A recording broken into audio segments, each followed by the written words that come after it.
PDM की government से आप निकल रहे हैं 16 माह, और उसके बारे में मोहम्मद जुबैर ये कहते हैं कि 16% की महंगाई थी तहरीक इंसाफ की और हम उसे ले गए 30-35% पे।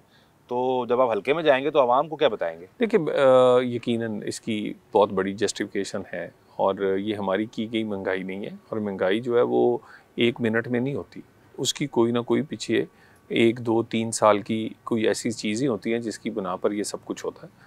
और जब ये मिली थी हुकूमत, उस वक्त जो हालात थे वो आपके सामने थे। बाकी अगर कोई इसको ठीक कर सकता है तो वो टीम सिर्फ नून लीग के पास है, इसमें तो कोई शक नहीं है तो किसी वो टीम तो नून लीग ने बनाई, फिर 3 महीने बाद मिफ्ता साहब को आपने हटा दिया वजारत खजाना से, फिर इसहाक डार आ गए और फिर भी डॉलर कंट्रोल नहीं हो सका, पाकिस्तान में हाईएस्ट रिकॉर्ड पे गया। तो पीडीएम की गवर्नमेंट ने, आपको लगता नहीं आपको नुकसान पहुंचाया? जबकि ये भी रिपोर्ट हुआ कि मई 2022 में आप इलेक्शन करवाने जा रहे थे, फिर नहीं करवाए।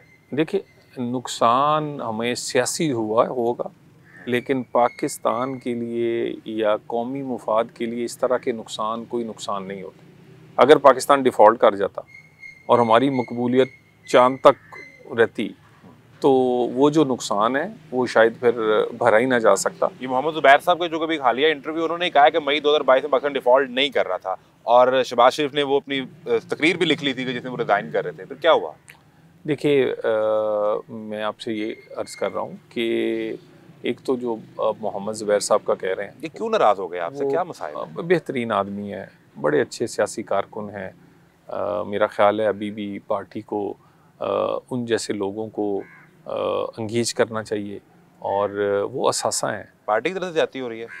मैं ये नहीं कह रहा, मैं तो कह रहा हूँ कि पार्टियों को एंगेज करना चाहिए ऐसे लोगों को, और ये लोग मुश्किल वक़्त के भी चलें साथी चलें, हैं। ये अगर ये मौजू शुरू हुआ ही है, आज मोहम्मद जुबैर नाराज हुए, 6 माह पहले की बात है, मिफ्ता इस्माइल को जब आपने हटाया, वो कहते हैं कि मुझे तजलील करके हटाया गया इसहाक डार साहब को लाने के लिए। शाहिद हक़ान अब्बासी को इस पार्टी ने वज़ीर आज़म बनाया, नवाज शरीफ ने। अब ना तो वो इलेक्शन लड़ रहे हैं नून लीग के टिकट पे, और दूसरा वो कहते हैं कि नवाज शरीफ का इस्तकबाल हो, या जिस तरीके से वो इलेक्शन लड़ रहे हैं, मुझे ये दोनों ही पसंद नहीं है।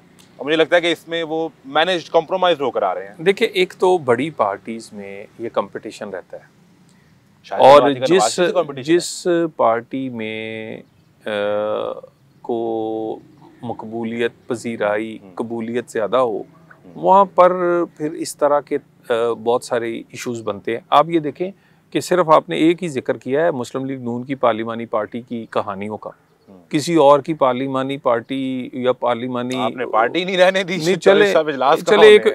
एक मिनट के लिए पीटीआई को साइड पे कर देते हैं। आप पीपल्स पार्टी है, बाकी पार्टीज़ हैं, कहाँ कहीं आपने देखा हो कि कोई रश लग गया है, कहीं आपने देखा हो कि यकीन दहानी आपको करा दी गई है कि आप वज़ीर-ए-आज़म बन रहे हैं? कोई देखें, यकीन दहानी से कोई नहीं बन सकता।